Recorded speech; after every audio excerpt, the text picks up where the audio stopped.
Chapter 5 সমান্তৰ প্ৰগতি arithmetic progression সমান্তৰ শব্দৰ অৰ্থ হৈছে সমান সমান পাৰ্থক্য দুটা পথৰ মাজৰ পাৰ্থক্য সমান সমান্তৰ প্ৰগতিৰ সাধাৰণ আৰ্হিটো হ'ল a, a plus d, a plus twice d, a plus thrice d, য'ত a is equal to প্ৰথম পদ আৰু d is equal to সাধাৰণ অন্তৰ যদি প্ৰথম পদ a আৰু সাধাৰণ অন্তৰ d দিয়া থাকে d তলত দিয়া ধৰণৰ হয় প্ৰতিটো এপৰে প্ৰথম চাৰিটা পদ লিখে 1 নম্বৰ সলিউশন যে ইয়াত প্ৰথম পদ a is equal to 10 দিয়া আছে আৰু d is equal to 10 দিয়া আছে ইয়াত প্ৰথম পদ a is equal to 10 দিয়া আছে আৰু d is equal to 10 দিয়া আছে তেন্তে এই এপিটোৰ ইয়াৰ বাবে হোৱা এপিটোৰ প্ৰথম চাৰিটা পদ লিখিব লাগে তো এপিৰ সাধাৰণ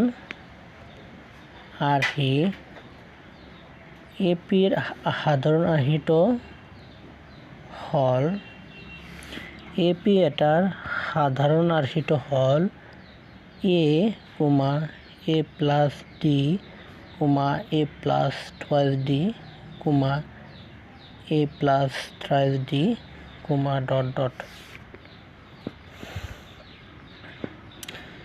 Therefore প্রথম চাৰিটা পদ হ'ব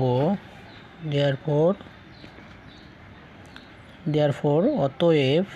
আমি যদি এৰ ঠাইত 10 বহাও তেনেহ'লে কি হ'ব 10 তাৰপিছত এৰ ঠাইত 10 আৰু d ঠাইত 10 বহালে 10 d ঠাইত 10 বহালে প্লাস 10 তাৰপিছত কি হ'ব 10 প্লাস 2 into 10 d ৰ মান 10 তাৰপিছত কি হ'ব 10 প্লাস 3 into 10 এনেকৈ আহিব therefore আমি কি পাম 10 plus 10 20 10 plus 10 20 2 into 10 20 plus 10 30 3 into 10 30 plus 10 40 এনেকৈ আহিব কৈছে যে প্ৰতিটো এপিৰেজ প্ৰথম চাৰিটা পদ লিখে প্ৰথম চাৰিটা পদ হ'ল 1 2 3 4 ইয়ে হ'ব প্ৰথম চাৰিটা পদ therefore প্ৰথম চাৰিটা পদ হ'ল therefore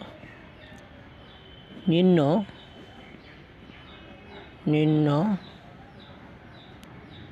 প্ৰথম চাৰিটা পদ কি হ'ব 10, 20, 30, 40 প্ৰথম চাৰিটা পদ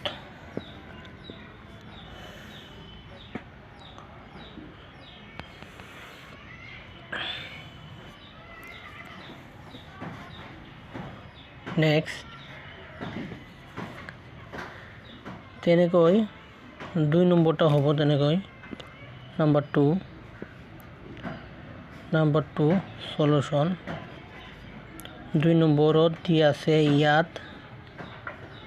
প্ৰথম পদ a is equal to -2 দি আছে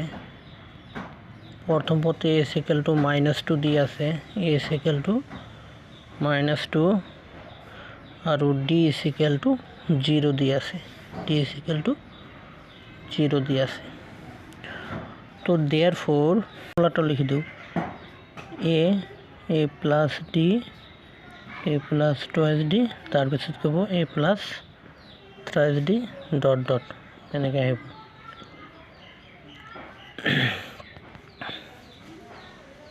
therefore কি হ'ব প্ৰথমত a plus 0 a plus d অৰ্থাৎ মাইনাছ প্ৰথমত a আছে a মান -2 তাৰপিছত d a plus d মানে -2 plus 0 করলে কি হবো -2 plus 0 তারপর -2 plus 2 into 0 তাৰপিছত -2 plus 3 into 0 এনেকৈ আহিব তো এই লাইনটো কি হ'ব -2 comma -2 plus 0 -2 তাৰপিছত কি হ'ব 2 into 0 0 0 plus -2 -2 এটা -2 হ'ব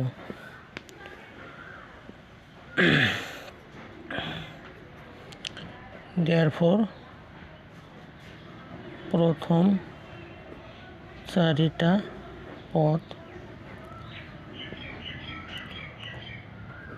চাৰিটা পদ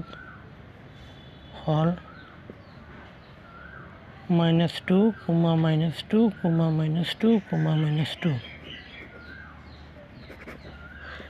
এনেকৈ আমি এনেদৰে আমি 3 আৰু 4 কৰিব পাৰিম তোমালোকে 3 আৰু 4 নিজে নিজে কৰিবা এতিয়া আমি কোৱেশ্চন 3 লৈ যাম তলত দিয়া সমান্তৰ প্ৰকৃতিসমূহৰ প্ৰথম পদ আৰু সাধাৰণ অন্তৰ নিৰ্ণয় কৰা 1 নম্বৰ সলিউশন 1 নম্বৰত দিয়া আছে 3, 1, -1, -3, ... এই সমান্তৰ পৰিগতিটোৰ প্ৰথম পদ আৰু সাধাৰণ অন্তৰ নিৰ্ণয় কৰিব লাগে যে ইয়াত আমাক 1 নম্বৰত যে ইয়াত এপিটো হল এপিটো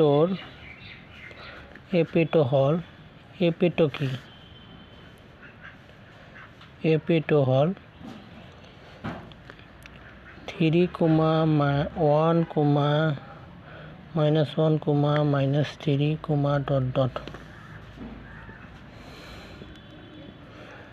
therefore প্রথম পদ হব প্রথম পদ a সমান প্রথম পদ কি হব প্রথম পদ 3 আৰু সাধাৰণ অন্তৰ কৈছে যে প্ৰথম পদ আৰু সাধাৰণ অন্তৰ নিৰ্ণয় কৰা প্ৰথম পদ a উলিয়াব লাগে আৰু সাধাৰণ অন্তৰ d উলিয়াব লাগে ইয়াত 1 নম্বৰত দি আছে এপিটো হল 3, 1, -1, -3, ... প্ৰথম পদ হ'ব 3 a is equal to 3 আৰু সাধাৰণ অন্তৰ d is equal to কি হ'ব সাধাৰণ অন্তৰ কেনেকৈ বাই কৰে সাধাৰণ অন্তৰ বাই কৰে দ্বিতীয় পদ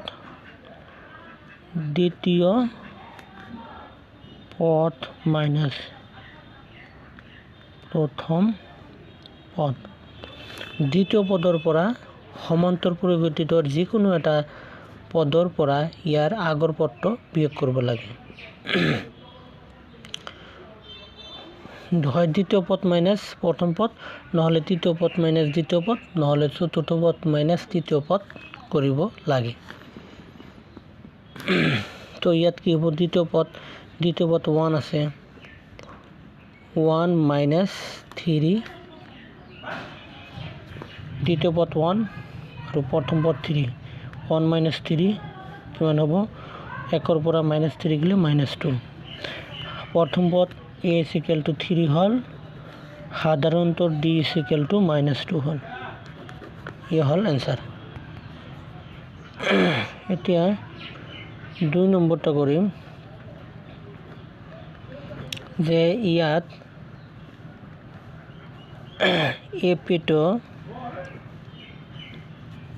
এপিটো কি দি আছে ইয়াত এপিটো দি আছে -5, -1, -3, -7, ... therefore প্রথম পদ a is equal to -5 আৰু সাধাৰণ অন্তৰ d is equal to কি হ'ব টার্ম 2 মাইনাস টার্ম 1 টার্ম 2 অর্থাৎ দ্বিতীয় পদ মাইনাস প্রথম পদ দ্বিতীয় পদ কি আছে -1 এই মাইনাস আছে মাইনাস দিলো আৰু টার্ম 1 প্রথম পদ কি আছে -5 -1 মাইনাস কি হ'ব +5 যোগে বিয়োগ 5 পৰা 1 গলে 4 তেনেহলে সাধাৰণ অন্তৰ d ৰ মান কি হল 4 হল সাধাৰণটোৰ মান কি হয় এনেদৰে তোমালোকে 3 আৰু 4 কৰিবা তোমালোকে 3 আৰু 4 নিজে নিজে কৰিবা এতিয়া আমি কোৱেশ্চন 4 লৈ যাম এতিয়া কোৱেশ্চন 4 টো কৰিম কোৱেশ্চন 4 ত দি আছে কৈছে যে তলৰ কোণবোৰ সমান্তৰ প্ৰকৃতিত আছে যিবিলাকে সমান্তৰ প্ৰকৃতি গঠন কৰিছে তাৰ প্ৰতিটোৰে সাধাৰণতৰ d নিৰ্ণয় কৰা আৰু পৰৱৰ্তী তিনিটাকৈ পথ নিৰ্ণয় কৰা এক নম্বৰত দি আছে 2,4,8,16 ... এইটো এটা সমান্তৰ প্ৰকৃতিত আছে নে নাই নিৰ্ণয় কৰিব লাগে তাৰ পিছত ইয়াৰ d নিৰ্ণয় কৰিব লাগে d নিৰ্ণয় কৰাৰ পিছত ইয়াৰ পৰৱৰ্তী তিনিটাকৈ পথ লিখিব লাগে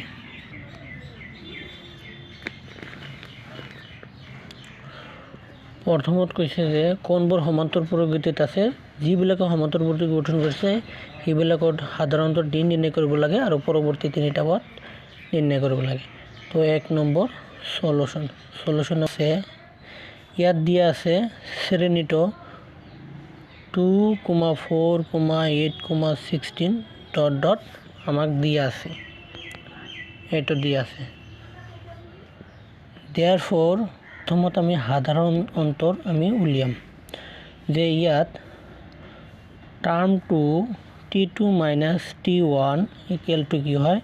t2 কিমান দি আছে টাৰ্মটো দ্বিতীয় পদ 4 - প্ৰথম পদ 2 4 - 2 2 এতিয়া তৃতীয় পদ - দ্বিতীয় পদ তৃতীয় পদ দ্বিতীয় পদ তৃতীয় পদ 8 তৃতীয় পদ দ্বিতীয় পদ 4 8 ৰ পৰা 4 গেলি 4 তো দেখা গৈ আছে যে t2 - t1 not equal to t3 - t2 এই দুটা কি হোৱা নাই সমান হোৱা নাই সিন্স যেহেতু term 2 minus term 1 not equal to term 3 minus term 2 যেহেতু দ্বিতীয় পদ মাইনাস প্রথম পদের পার্থক্য আর তৃতীয় পদ মাইনাস দ্বিতীয় পদের পার্থক্য কি সমান হোৱা নাই অৰ্থাৎ অন্তৰ ডিফাৰেন্স একে হোৱা নাই সেইভাবে এই প্ৰদত্ত শ্ৰেণীটো সমান্তৰ প্ৰকৃতিত নাই therefore প্ৰদত্ত শ্ৰেণীটো এপিত নাই যেহেতু এটা এপিত নাই গতিকে ইয়াৰ পৰৱৰ্তী তিনিটা পথ আৰু সাধাৰণ অন্তৰ উলিয়াব নালাগে 2 নম্বৰ সলিউশন ইয়াত শ্ৰেণীটো দি আছে 2,5/2, 3,7/2, ... Therefore, দ্বিতীয় পদ মাইনাস প্রথম পদ equal to 5/2 minus 2 is equal to 2 5 2 2 4 5 पर 4 গেলে 1 আর তলত 2 1/2 t3 minus t2 is equal to t3 আছে 3 minus t2 5/2 তো কিমান হ'ব তলত 2 2 3 6 minus 5 equal 1/2 আৰু এটা কৰি চাব লাগিব t4 minus t3 is equal to 7/2 minus 3 7 minus 6 1/2 যেহেতু দেখা পাইছো যে পাৰ্থক্য বৰ কি হৈছে 1/2 সমান হৈছে গতিকে এই শ্ৰেণীটো এপিত আছে যেহেতু যে t2 minus t1 is equal to t3 minus t2 is equal to t4 minus t3 হৈছে সমান হৈছে is equal to কি হৈছে 1/2 হৈছে therefore প্ৰদত্ত শ্ৰেণীটো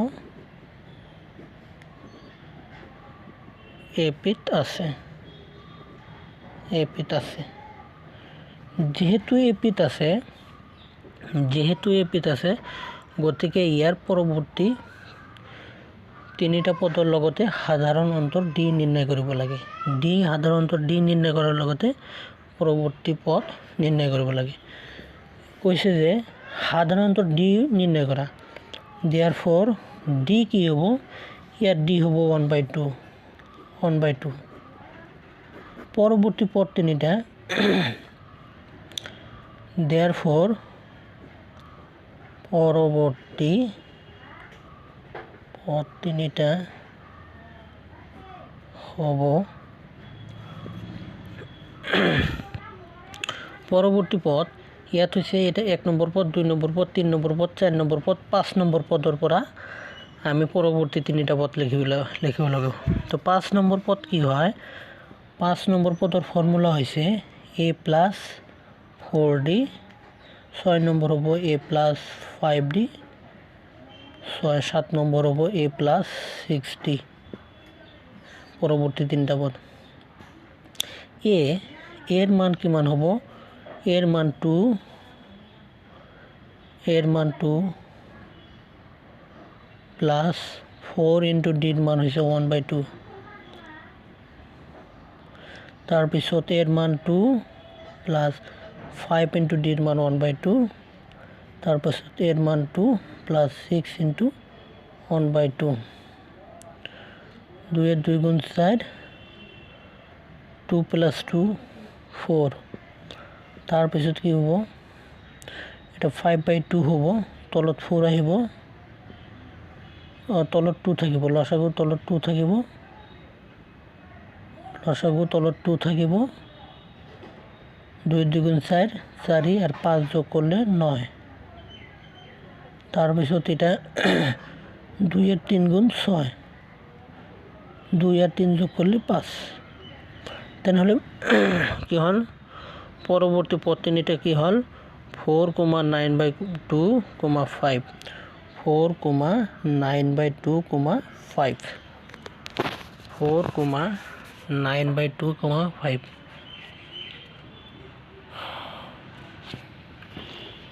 5.1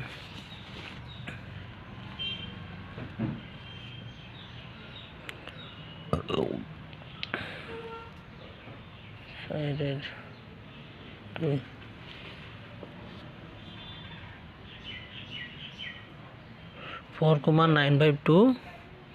5 বাকি কেইটা তোমালোকে নিজে নিজে কৰিবলৈ চেষ্টা কৰিবা।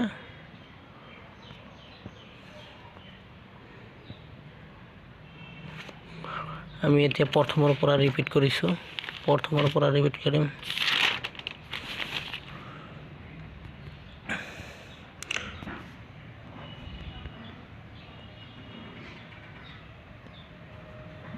সমান্তৰ পুৰগতিৰ ফৰ্মুলা